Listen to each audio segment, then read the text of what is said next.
सत साहिब जी। मैं लगा उस एक से एक भया सब माही, सब मेरा मैं सबन का तहाँ दूसरा नाही। कहने का भाव एक है कि मैं उस एक से, उस एक सार शब्द, उस एक परमात्मा से जुड़ गया हूँ। वहाँ सब मेरे हैं, मैं सबका हूँ। वहाँ दूसरा कोई है ही नहीं, केवल मैं नजर आता हूँ। यही सार शब्द की महिमा है। कहने का भाव यहाँ पर यह है कि सार शब्द अर्थात परमात्मा केवल एक है और एक ही रहेगा। यही बात कबीर परमात्मा साहब ने अपनी वाणी में कही है।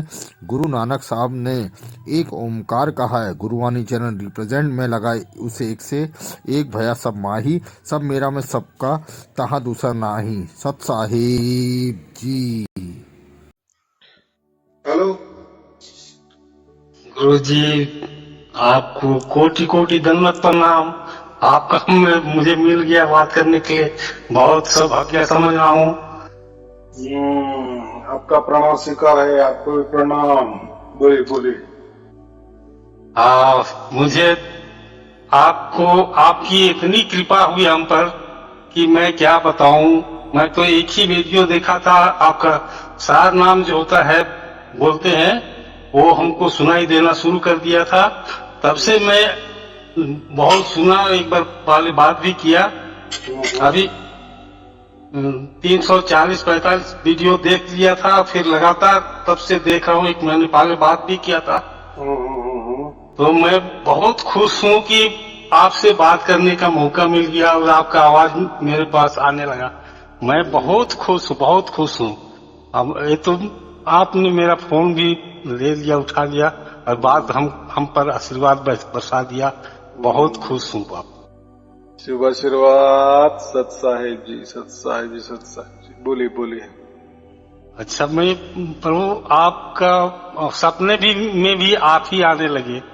मैं एक दिन अपने घर में आग ताप रहा था उस सपने में, तो वहां पर आप भी आग तापने के लिए मेरे पास आ गए और मैं देख नहीं रहा हूँ। तो जब देखा तो मैं पहचान लिया। फिर मैं आपका दंडवत प्रणाम किया और पूछा कि गुरुजी आप कहाँ हैं? आप तो मैं तो खोज के परेशान हो रहा हूँ। तो आप बोले कि मैं तो यही हूँ, आपके पीछे ही रहता हूँ। उसके बाद मैं गया तो आपकी आग तपते उसके बाद मैं चला गया। तो आप उठ करके उधरे पीछे तरफ गए तो मुझे पता चला कि आप यहीं पर रहते हैं पीछे। मैं बहुत खुश हो गया कि बाप रे बाप, मेरे गुरुजी महाराज मेरे पीछे रहते हैं, मेरे घर के बगल में रहते हैं। तो मैं तो बहुत खुश हो गया, इतना खुश हुआ कि मैं क्या बताऊं। उसके बाद में बोला कि गुरुजी मेरे पास तो कोई काम नहीं है, तो हमको कुछ काम दे दीजिए। तो बोले कि काम है ना हमारे पास बहुत सारे। अब उसके बाद तो काम मैं मांगा, लेकिन काम कुछ दिए कि नहीं दिए, उसके बाद तो जग गया। ऐसा है, उसका मतलब ऐसा होता है कि परमात्मा हमारे पीछे है। माने मैं तो कोई परमात्मा नहीं हूँ, लेकिन उसका जो दृष्टांत हुआ ना, उसका ये मतलब है। बराबर जी जी। हाँ, बस उसका यही। और काम क्या, तो अभी आपको प्राप्त हुआ, आप वैसे दूसरों को बता दो क्या है उसमें। परमात्मा का हाथ बटाओ, हो गया वो ही काम। बाकी तो हम रोजी रोटी का काम तो करते ही है, बराबर कि नहीं? शरीर के लिए तो काम करते ही है। जी जी। लेकिन परमात्मा के लिए क्या काम है? संसर्ग का काम तो करना ही पड़ेगा। ऐसा भी करना पड़ेगा ना, वैसा भी करना पड़ेगा। करना तो पड़ेगा ही, क्योंकि हमारे पास बाल बच्चे हैं, हमारा संसार है, परिवार है। उनके लिए तो काम धंधा करना जरूरी है, आवश्यक है। लेकिन ये तो हो गई रोजी रोटी की बात, बराबर, संसार की बात। लेकिन संसार के परे जो परमात्मा होता है ना, उसके लिए भी कुछ काम है कि नहीं? जी जी। हमारे लिए जी। वो कोई परमात्मा तो जबरदस्ती नहीं करता, जोर जबरदस्ती नहीं करता। अगर आप करना चाहे तो कर सकते हो। करना क्या है? लोगों को वीडियो दे देना, बस उन्हें सुने ना सुने, फिर परमात्मा जाने और उनका भाग्य जाने और वो जाने। कितना सीधा हिसाब है, बराबर।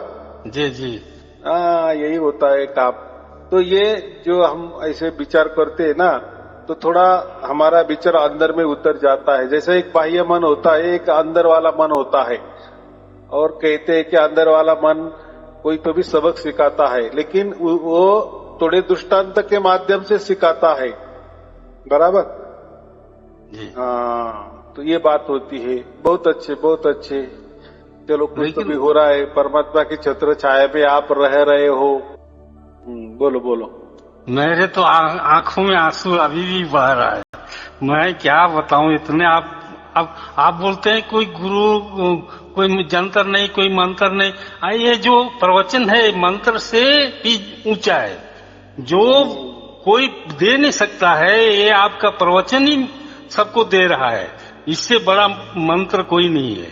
और ये आप बोलते हैं गुरु गद्दी नहीं है, आपकी गुरु गद्दी तो मैं बोलता हूँ सबसे ऊंचा है। कोई आपके बराबरी में नहीं हो सकता, नहीं कोई गुरुगद्दी इस प्रकार का होगा आपका। मैं बार बार वीडियो सुनता हूँ, प्रवचन सुनता हूँ, तो आप बोलते हैं गुरु गद्दी नहीं, कोई प्रवचन नहीं, और कोई पंथ नहीं। तो मैं बोलता हूँ कि आपका पंथ, आपका मंत्र, आपके जो गुरुगद्दी है सबसे ऊंचा है। जितने भी मैं देखा पूरे के पूरे साधु संत महात्मा जो वो परमात्मा की गुणगान करते हैं, उन सबसे ऊंचा पद आपका ही है, और आपके सिवा कुछ नहीं, कोई नहीं। बात ऐसी है कि मैं जो कहता हूँ ना कि कोई गुरु परंपरा नहीं, कोई गुरु गद्दी नहीं है, उसका मतलब साफ है। देखो, जो हम दुनिया में जो गुरु देखते हैं ना, जो भी हो, तो उनके पास या उनके पास कोई तो भी धर्म रहता है, बराबर। वो धर्म का काम करता है। कोई गुरु पंथ के होते हैं, वो पंथ का काम करते हैं, बराबर। कोई विचारों के ऊपर काम करते हैं, कोई कल्पना के ऊपर काम करते हैं, लेकिन उनमें कुछ तो भी धर्म जुड़ा है, बराबर। जी जी। हाँ, उनसे कुछ तो भी पंथ जुड़ा है, कोई भाषा जुड़ी हुई है, कोई लिखावट जुड़ी हुई है, कोई विचार जुड़ा हुआ है। यानी ऐसा समझो कि ये प्रकृति वाली ही सब कुछ, लेन देन, जानकारी, माहिती, बराबर। इसलिए वो ये जो गुरु लोग होते हैं ना, ये मंत्र देते हैं, ध्यान देते हैं, कोई विधि बताते हैं, बराबर कि नहीं जी। लेकिन परमात्मा के लिए क्या धर्म होगा, परमात्मा के लिए कौन सा पथ होगा, परमात्मा के लिए कौन सी गुरु गद्दी होंगी, कौन सी गुरु परंपरा होगी, तो परमात्मा के लिए ये कुछ बातें नहीं। क्योंकि परमात्मा के बाद ये आए हैं, धर्म तैयार हुए, पंथ तैयार हुए, गुरु गद्दियां तैयार हुई, विचारवंत तैयार हुए, बराबर कि नहीं सर। तो गुरु परंपरा का कोई मेरा विरोध नहीं है, लेकिन मैं जो बातें करता हूं ना, उसके लिए गुरु की आवश्यकता नहीं है, बराबर। अगर मैंने ऐसा कर दिए तो फिर मेरा कोई तो पंथ होगा, फिर उसका कोई नाम होगा, मेरा कोई धर्म होगा, बराबर। यानी किसी मैं जो भी फिर प्रवचन करूंगा उसमें धर्म का कुछ तो भी होगा, बराबर। यानी मैं जिस धर्म में पैदा हुआ उसके बारे में मैं बताऊंगा, या जिस जाति में मैं पैदा हुआ उसका गुणगान करूंगा, या जिस पंथ की मैंने डोर पकड़ी है उसी पंथ का मैं बोलूंगा। तो गुरु लोगों को ये धर्म चिटके हुए है, कोई ना कोई पंथ चिटके हुए है, कोई ना कोई विचारधाराएं चिटकी हुई है। और मेरे इसमें क्या है, ये कोई प्रकृति वाली मैं बातें करता नहीं ना, यानी किसी इसमें कोई धर्म की मैं बात नहीं करता, किसी पंथ की बात नहीं करता, किसी विचारों की बात नहीं करता। क्योंकि परमात्मा स्वयंभू उसकी ओर से, उनकी मर्जी से प्रकट हो रहे ना, बराबर।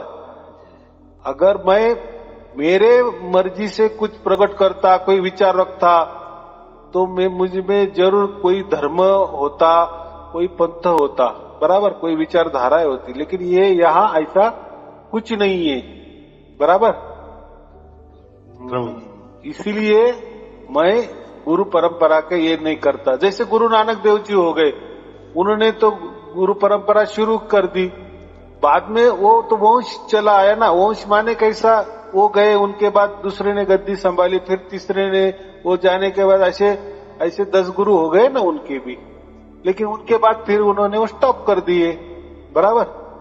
तो वो भी कोई गुरु परंपरा में नहीं आते। उनके 10 गुरु के बाद फिर कोई गुरु नहीं हुए, तो उनको भी गुरु परंपरा नहीं कहेंगे ना। गुरु परंपरा माने ऐसे के ऐसे 100-200 साल 300 साल चलते चलते आज तक आ गया, उसको कहते हैं गुरु परंपरा, बराबर।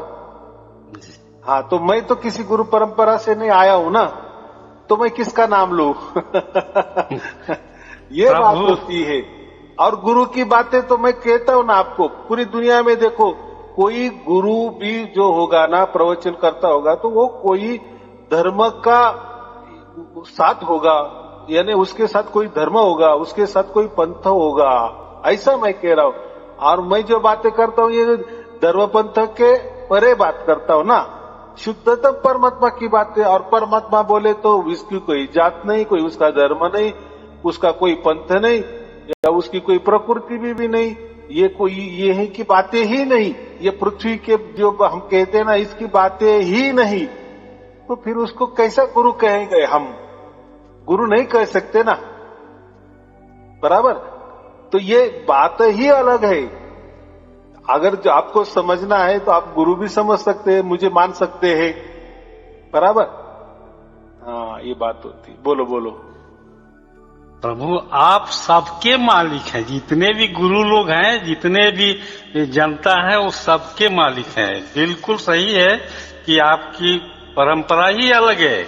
आपकी कोई बंधन नहीं है, आप तो बंदी छोड़ ही हैं। मेरे ख्याल से मैं जब देखता हूं तो आप सबके बंधन से ऊपर हैं, सबको बंधन से छुड़ाने वाले हैं।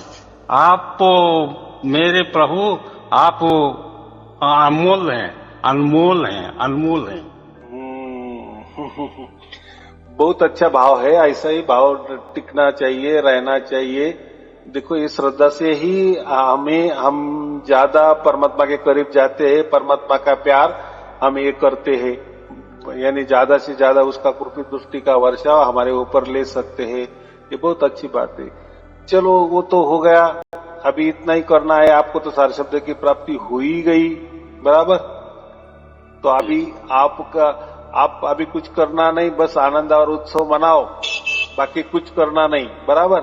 जब भी कोई ऐसी घटना होती है, ये जैसा ये आपको जैसा अलौकिक लग रहा है ना, ये जो घटना, जैसे मैं उसको नाम नहीं दे रहा हूं गुरु परंपरा का, क्योंकि गुरु परंपरा मेरी नहीं है, बराबर। परमात्मा की कोई गुरु परंपरा नहीं होती। अभी परमात्मा के ऊपर कोई गुरु है क्या? कोई नहीं। या परमात्मा ने बाद में किसी को शिष्य बनाए क्या? कोई नहीं। और परमात्मा के तो सब बच्चे हैं, सब संतानें उसकी है ना, इसलिए यहाँ कोई गुरु परंपरा की बात नहीं होती। लोग उसका अलग अर्थ निकालते हैं।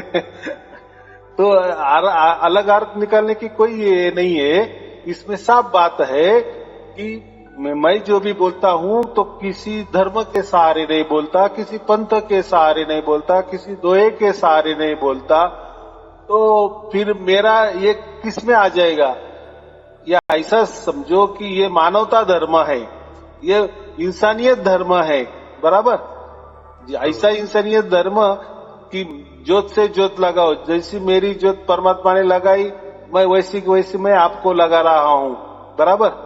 यानी मेरी ज्योत परमात्मा ने लगाई तो आपकी ज्योत भी परमात्मा ने लगाई।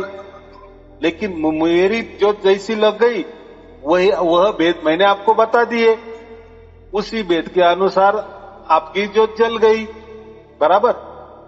एक होते ही गुरु शिष्य को ज्योत जलाता है, यानी समझो गुरु एक ज्योत है, वो शिष्य की ज्योत जलाता है, फिर शिष्य अलग, फिर ऐसा चलता है ना सिलसिला।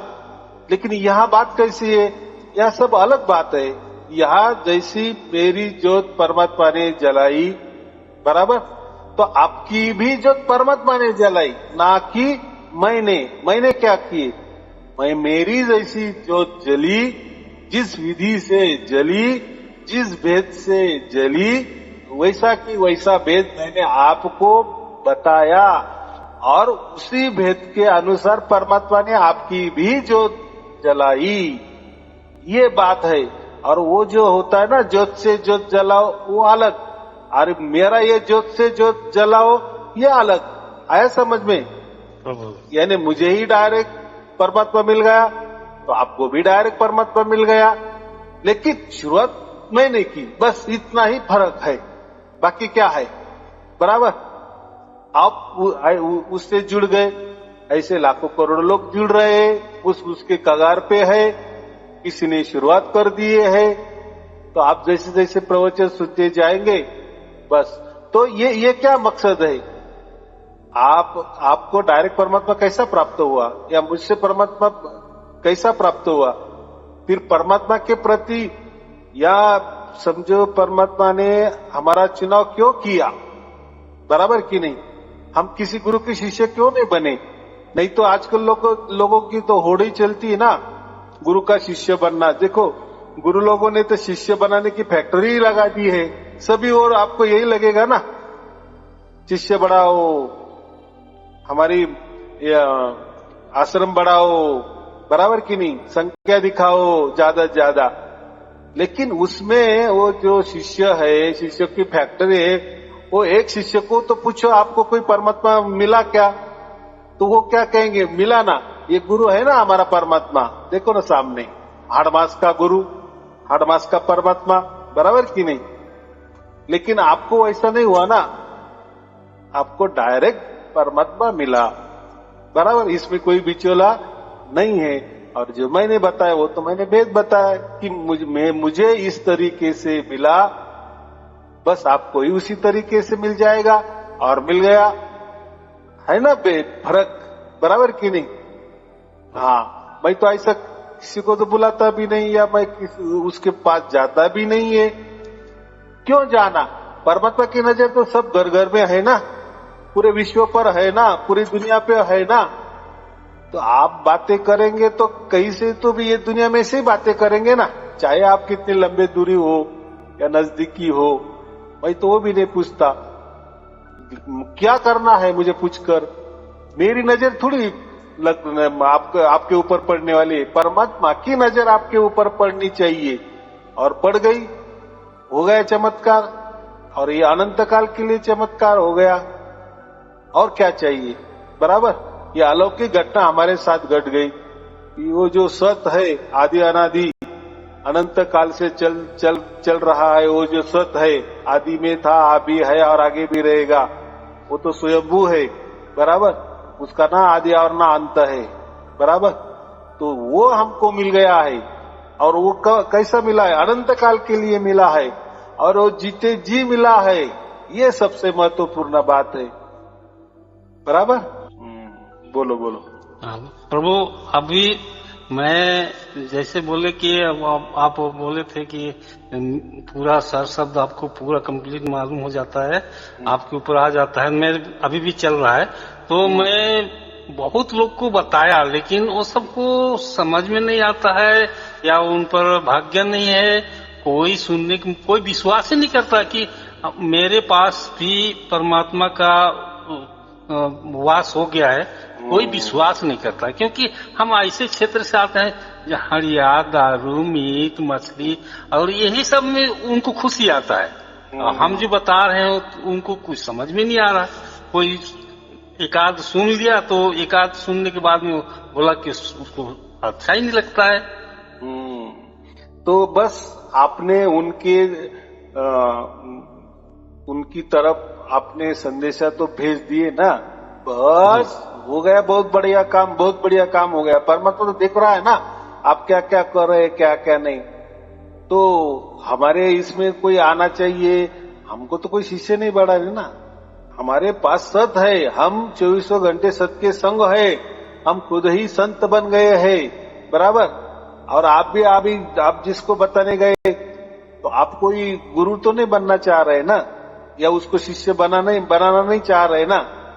तो आप तो नेक काम कर रहे हो, बराबर, निस्वार्थ भाव से काम कर रहे हो। भाई देख, मुझे जैसा सत मिला आपको भी मिल जाएगा, मेरा जैसा कल्याण हो गया आपका भी हो जाएगा। इसी भावना से आपने उनको कहा। अभी आगे की जो ये लड़ाई है वो परमात्मा जाने और वो जाने, बराबर, ताकि कोई बच्चा परमात्मा को ये शिकायत ना करे कि घोर कलयुग में आप मेरे पास क्यों नहीं आए, मुझे क्यों नहीं बचाया, बराबर, या कोई क्यों संदेशा नहीं दिया। तो फिर परमात्मा बताएगा मैंने तुझे संदेशा दिया था, इनके मार्फत दिया था, तब तू नहीं माना, बराबर कि नहीं? ऐसा ही कहेंगे ना। इसलिए आपने जो कहा ना उनका भाग्य नहीं है, लेकिन हमारा तो कर्तव्य है। अभी जिसका भाग्य है नहीं है ये कैसा क्या समझ में आएगा? वो तो कोई भाल में तो कपाल पे तो लिखा नहीं होता ना, बराबर कि मस्तिष्क में तो लिखा वो नहीं होता ना कि इसका भाग्य का उदय हो गया है।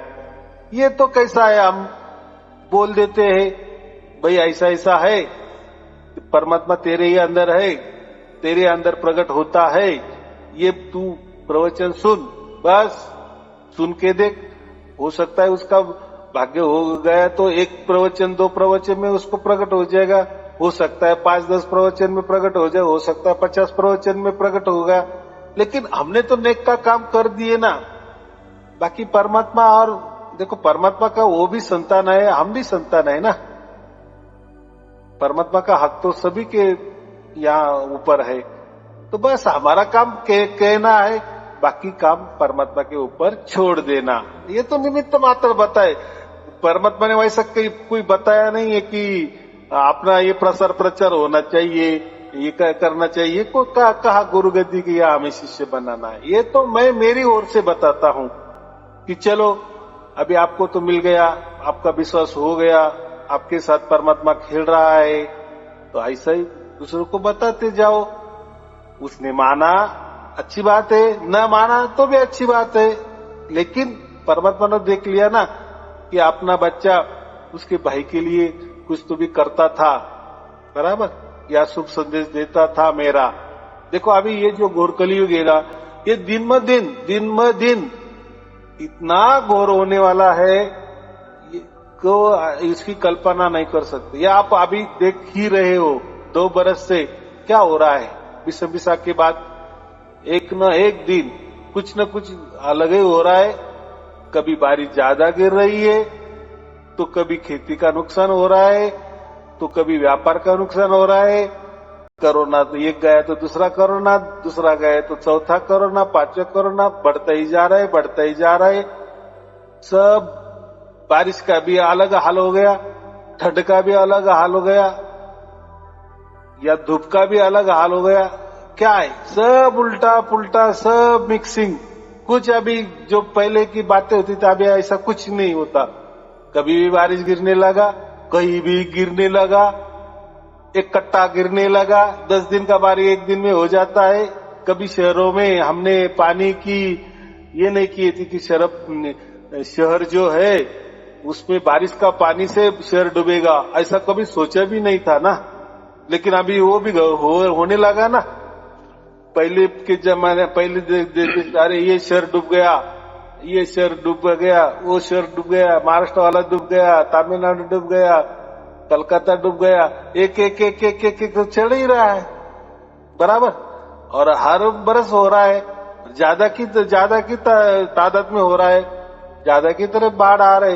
यानी मेरा कहने का मतलब ये की है कि एक दिन ज्यादा ही हो रहा है, यानी कम होने का कोई नाम ही नहीं।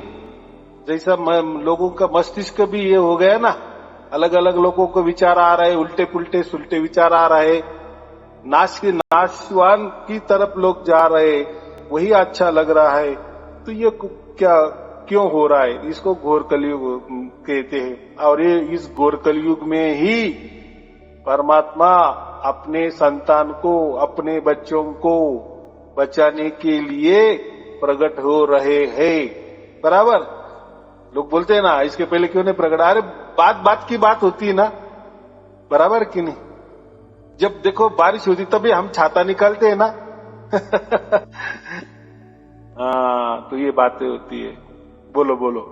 प्रभु मैं दूसरे को भी बताया, लेकिन मेरे परिवार वाले भी बोलते हैं कि आप सठिया गए, क्योंकि मेरी उम्र 67-68 साल हो गया। वो आप सठिया गए, क्या उल्लू बलवत बना रहे हैं कि आपको परमात्मा मिल गया, आपको भगवान मिल गया। मेरे परिवार वाले ही नहीं विश्वास करते हैं। ये मैं मेरे भाई लोग को बोला कि ये प्रवचन सुनो, निकाल के दिया, वो सब भी नहीं सुनते हैं। फिर मैं दूसरे ऑफिस वगैरह में जो जहाँ पर थोड़ा बहुत काम करने के लिए आता हूँ, उनको भी बताया, वो भी एक दो देख करके उनको भी नहीं आ रहा है। तो इसका मतलब मुझ में कमी है, क्या है, कैसे बताना चाहिए, ये मेरे समझ में नहीं आ रहा। पहली बात हमें किसी के ऊपर जोर जबरदस्ती नहीं करनी, बराबर की नहीं। हाँ, हमें तो ऐसा लग रहा है, हमारा भाव है कि हम दूसरों को बताए, दूसरों का कल्याण करे, लेकिन करने जाते हैं तो क्या बोलते हैं, नाराजगी या हमारे साथ आ जाती है, या अपयश हमारे साथ आ जाता है, तो आने दो, ये भी परमात्मा का है, भी एक वसूल है, ऐसा समझो, या परमात्मा की तरफ से ऐसा हो रहा है, ऐसा ही समझ के चलो। बस अपना काम करते जाना है, बाकी लोगों को कोई ये नहीं करना है, क्योंकि ये अलौकिक घटना है ना, ये सबके लिए अलौकिक घटना है। देखो, जब कबीर साहब थे तब ये 650-700 बरस वाली बात थी, तब का वो सार शब्द था। जैसे वो गए तो बाद में ये उसका नाश हो गया सार शब्द। फिर ऐसा समझो कि कई कोने में बस पड़ा की पड़ा रह गया, बराबर की नहीं, किसी ने उसके तरफ ध्यान भी नहीं दिए। बस पोथी पुराने में सार शब्द था, या ऐसा है वैसा है, बस यही कथा कहानी सुनते गए, और वो अचानक प्रकट हो गया। अचानक कहीं नहीं प्रकट हो गया, वो तो वैसा लिखा था ना कि बिसम बिसा में ये मैं राज खोल दूंगा, तो अभी खोल दिए। तो अभी इतना 400, 500, 600 बरस हो गए, हमारे समझो कि 50 पीढ़ी हो गई, उनको कभी, या हमारे दादे पुरखे, दादा परदादा, इन्होंने ऐसी कभी बातें नहीं की, या हमने कभी सुनी नहीं, और ये अभी होने लगी, तो किसका विश्वास बैठेगा? नहीं बैठेगा। लेकिन किसका लो जल्दी बैठ जाता है? जिसने बहुत सारी ठोकरें खाई है, यहाँ वहां गया है, परमात्मा के लिए ना जाने 5-25 गुरु किए हैं, ना जाने कितने धर्म के ग्रंथ का अभ्यास किए हैं, बहुत सारे पंथों में गया है, भटका है, या ऐसा समझो कि बहुत सारे उसके साथ अन्याय हुआ है, उसके साथ खिलवाड़ हो गया है, उसको बहुत सारा फंसाया गया है, यानी वो इतना उसने मेहनत की है परमात्मा के लिए, तो ये सब परमात्मा देख रहा था। और फिर उसी को जो प्राप्त होता है ना, फिर उसका खुशी का पारावार नहीं रहता, बराबर। हाँ, तो बाकी का तो कोई, वो तो परमात्मा के लिए क्या करते हैं, क्या नहीं करते हैं, क्या कितनी मेहनत लेते हैं, नहीं लेते हैं, उनको आत्मा भी मालूम नहीं है, ना कोई परमात्मा भी मालूम नहीं है। उनको तो बस पैसा पैसा पैसा, बराबर की नहीं। या ऐसा समझो, ये निराकार की परे वाली बातें उनको नहीं समझे, उनको आकार वाली बातें दे दो, दिखा दो, वो जल्दी मान जाएंगे। किसी को बता दो कि वहां उस गांव में परमात्मा प्रकट हो गए, शरीरधारी परमात्मा, एक आदमी खुद को परमात्मा बोल रहा है, तो लोग लगे चलेंगे, बोले अभी गाड़ी निकालो, अभी खर्चा करेंगे। वो आ जाएंगे, माथा टेकेंगे, 500-1000 रुपए दे के आएंगे, क्योंकि लोगों को रेडीमेड चाहिए। ये आप बोलेंगे ये सुनो, वो सुनो, प्रवचन सुनो, फिर आपके अंदर परमात्मा प्रकट हो जाएगा, ये कष्ट लेने को कोई तैयार नहीं है। ये आपने क्यों लिए? तो आप पहले बहुत सारा कष्ट लिए परमात्मा के लिए, तो फिर आपका भाग्य बन गया, तब आपको ये परमात्मा की वैल्यू समझ में आ गई, बराबर। हाँ, तो ये बात हुई। उनको मालूम ही नहीं है, उनको आत्मा भी नहीं मालूम, परमात्मा भी नहीं मालूम, उनको कुछ मालूम नहीं, उनको सिर्फ पैसा और पैसा मालूम है, और आकार मालूम है। सगुन साकार आप कुछ भी बोल दो, वो फटक से वहां आपको जाएंगे, बराबर। किसी के शरीर में संचार हो रहा है तो उनके पास लेके जाओ तो वो तुरंत आ जाएंगे।